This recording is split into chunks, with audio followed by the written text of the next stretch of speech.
बहुत छोट बच्ची इंतजार कर रहा है। आओ बेटा।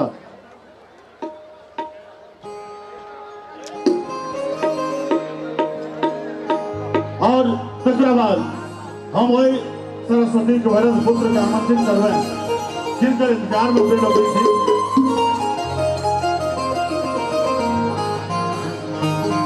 परीक्षा बच्ची के नाम से देख लियो। और मोर पारो आज से 15 साल पहले सुबोध भाई आज से 15 साल पहले अही कांत के एकटा मिथिला के बेटी मंच पर आयल रहे जे अखन विश्व स्तर पर नाम बजा रहा है। एक बार जोरदार थपड़ी। परीक्षा क्लास 5 में पढ़ी है। मात्र 2 मिनट हम समय ले और तकरा बाद मिथिला रत्न का मंच पर आमंत्रित कर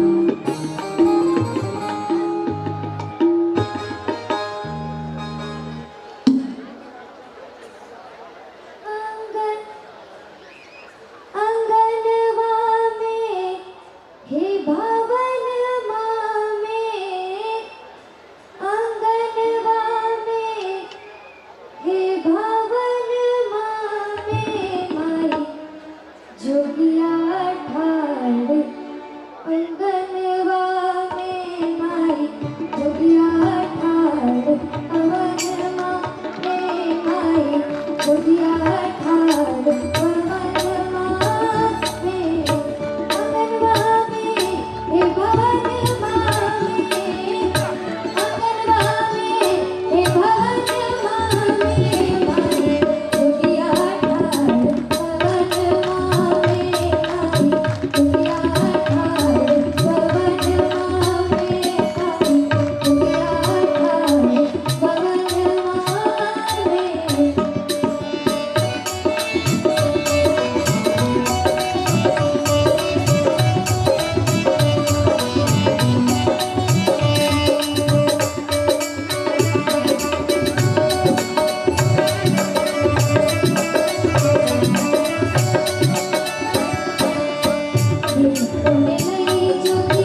जे तुम आय बसले परनमा में की एक बार जोरदार थपड़ी कहीं के भरल फुरल घरक भरार छे बेटी, भरल फुरल घरक भरार छे बेटी, कुल खानदानक सिंगार छे बेटी। अरे बेटी जन्म लिया तो मुंह ने झुकावी, बुझ लियो जो कोनो भविष्य शुभ समाचार छे बेटी, कोनो भविष्य शुभ समाचार छे बेटी। जी बेटा, जय हो जय हो।